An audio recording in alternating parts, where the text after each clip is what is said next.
বলে শেষ করে দেব। কত হাজার বছর? 2000 বছর। ইহুদি কারা? ইহুদি আর বনু ইসরাইল কি এক? উত্তর না। খুব ভালো করে কথাগুলো শোনেন, এগুলো বই পড়তে অনেক সময় লাগবে আপনার, এবং ঘাটাঘাটি করতে অনেক সময় লাগবে, খুব অল্প সময় বুঝে নেন। ইহুদি বনু ইসরাইল এক নয়। বনু ইসরাইল কাদেরকে বলা হয়?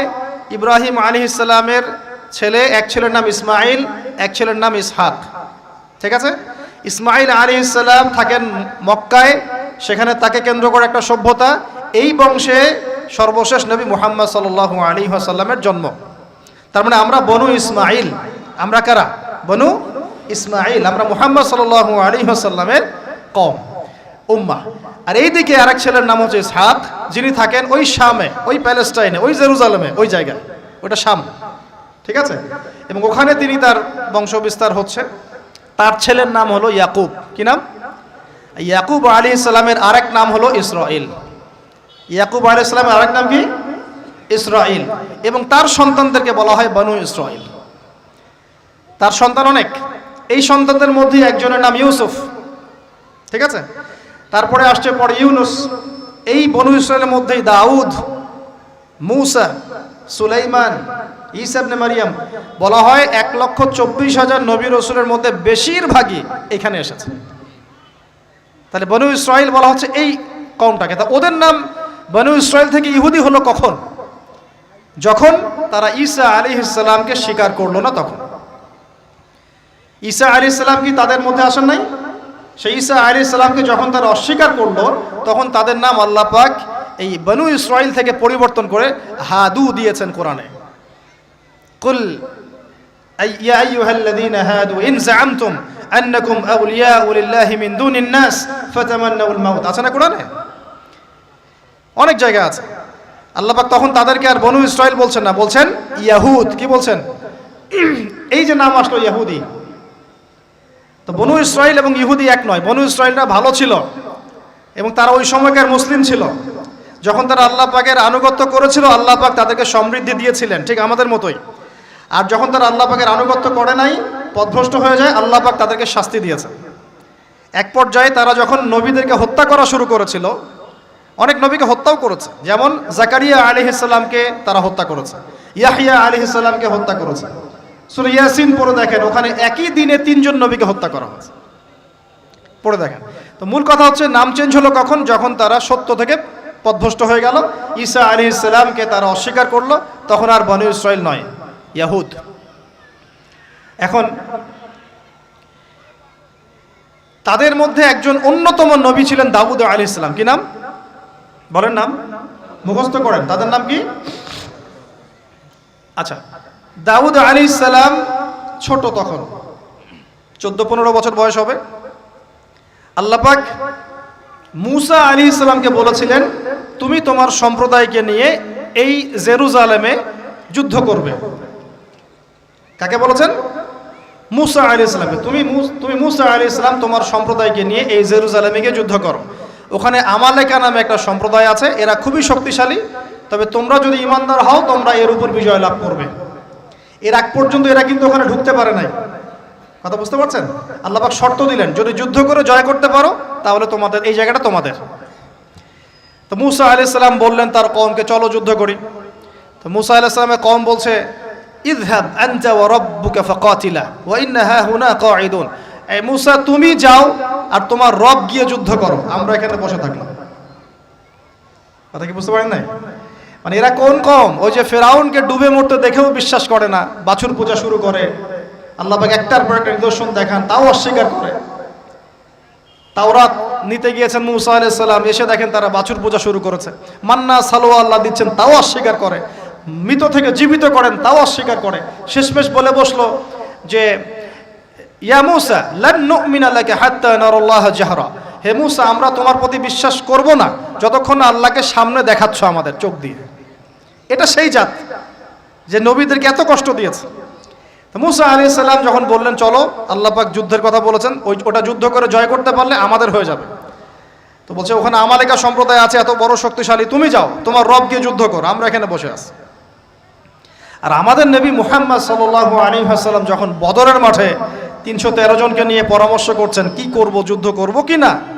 তখন আমাদের মুসলিম সেনা বাহিনীর মধ্যে যে সাহাবীরা ছিলেন, সাদ বিন মুয়াজ রাদিয়াল্লাহু আনহু, তিনি বলছিলেন, ইয়া রাসূলুল্লাহ সাল্লাল্লাহু আলাইহি ওয়াসাল্লাম, আপনি আমাদেরকে নিয়ে বদরের মাঠ কেন, যদি উত্তাল সাগরেও ঝাঁপ দিতে চান আমরা সেখানেও ঝাঁপ দিব ইনশাআল্লাহ। কত পার্থক্য, তাই না? তিনি বলছিলেন যে আমরা সেই কথা আপনাকে বলবো না যেই কথা মুসার কওম মুসাকে বলেছে, বরং আপনি যদি আদেশ করেন আমরা উত্তাল সাগরেও ঝাঁপ দিতে পারি। এমনি এমনি তো বদরের যুদ্ধ আসে নাই, বিজয় আসে নাই, এইসব ইমানের কারণে এসেছে। এখনো কি এই মাজলুম ভাইরা উত্তাল সাগরে ঝাঁপ দেয় নাই? তারা তাই করছে। ওইদিকে আসছি আমি পরে, এই জায়গাটা একটু বোঝেন। তো যুদ্ধ তারা করলো না, যুদ্ধ করলো না। আল্লাহ পাক শাস্তি দিলেন। কি শাস্তি? 40 বছর আল্লাহ পাক ওদেরকে একটা জায়গায় ঘুরপাক খাওয়ানো শুরু করলেন। সকালে উঠে একটা পাহাড়কে কেন্দ্র করে ঘুরতো, সন্ধ্যায় এসে আবার সেই জায়গায় থেমে যেত। এটাকে বলা হয় তিহ উপত্যকার 40 বছরের শাস্তি। সূরা বাকারার মধ্যে দলিল আছে।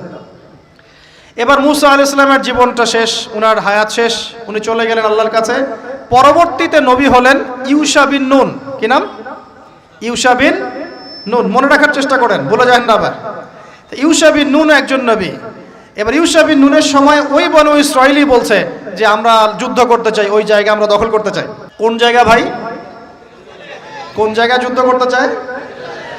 আচ্ছা, জেরুজালেম নিয়ে এত কথা কেন জানেন? কারণ এই জায়গাটা শেষ জামানার সবচেয়ে ইম্পর্টেন্ট জায়গা। শেষ জামানার সবচেয়ে ইম্পর্টেন্ট জায়গা 3টা, মুখস্থ করেন। কয়টা? এক হচ্ছে জেরুজালেম, 2 হচ্ছে মক্কা মদিনা, জানেন, আর 3 নাম্বার হচ্ছে কনস্ট্যান্টিনোপল। মানে কুস্তান্তনিয়া। কোথায় এটা? তুরস্কে। আরেকটা জায়গা আছে, এটাও অনেক বেশি ইম্পর্টেন্ট, সেটা হলো খোরাসান। সেটা কি? খোরাসান। এই 4টা জায়গার কথা মাথায় রাখবেন। পুরো বিশ্বের এই প্রেক্ষাপট এই 4টা জায়গাকে কেন্দ্র করে ঘুরতে থাকবে, এবং এর সেন্টার হার্ট হচ্ছে জেরুজালেম। কারণ কিয়ামত ততদিন পর্যন্ত হবে না যতদিন এই জেরুজালেম মুসলিমদের দখলে না আসছে, এবং এই জেরুজালেম থেকে ইমামুল মাহদি ঈসা ইবনে মারইয়াম বিশ্ব শাসন না করছেন, ততদিন পর্যন্ত এই পৃথিবীতে কিয়ামত হবে না ইনশাআল্লাহ।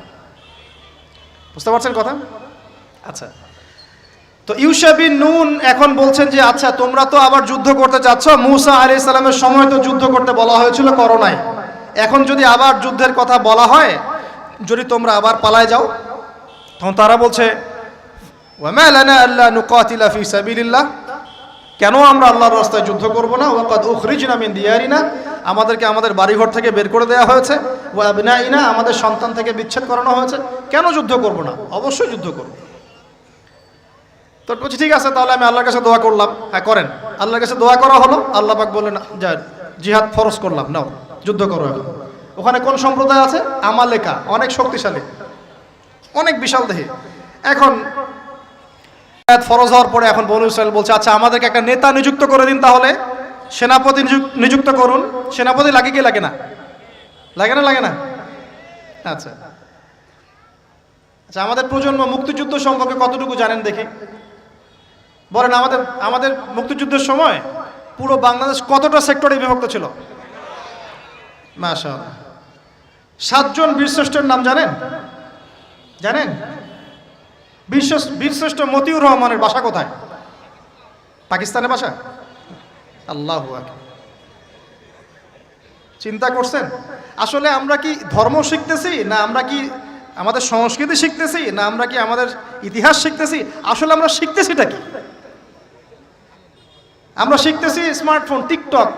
বিশ্বাস, ঢাকা শহরে এই 15 থেকে 20 বছরের ছেলেপেলের যা অবস্থা দেখলে আমাদের চোখ দিয়ে পানি বের হয়। আবার শুকরিয়া আদায় করি আলহামদুলিল্লাহ, ওই যুগে আমরা এই যুগটা আমরা এইভাবে নষ্ট করি না, আলহামদুলিল্লাহ। কি একটা অবস্থা! এদের অর্ধেকের সাইকোলজি নষ্ট করে দিয়েছে বিভিন্ন মুভিজ, সিনেমা। এখনকার অনেক মুভিজে দেখায় যে সে গ্যাংস্টার হচ্ছে, গ্যাংস্টার হওয়াটা একটা প্যাশন। ওইটা দেখে দেখে সে নিজেও গ্যাংস্টার হওয়ার চেষ্টা করে, সাইকোলজি নিয়ে খেলে। কিছু কিছু মুভিজ এখন রিলিজ করা হয়, আমি দেখি না, আমাকে বলা হয়েছে, যেগুলো উৎসাহিত করে মানুষকে এ ধরনের গুন্ডামি কাজ করতে, প্রেমিকাকে নিয়ে পালায় যাবে, এটা করবে সেটা করবে, এগুলো তো উৎসাহিত হয়ে ছেলেপেলেরা এই কাজগুলো করে। না পড়াশোনা করতেছে, না ইতিহাস জানে, না সংস্কৃতি, না বিশ্ব, না অর্থনীতি, না ধর্ম, আসলে আসি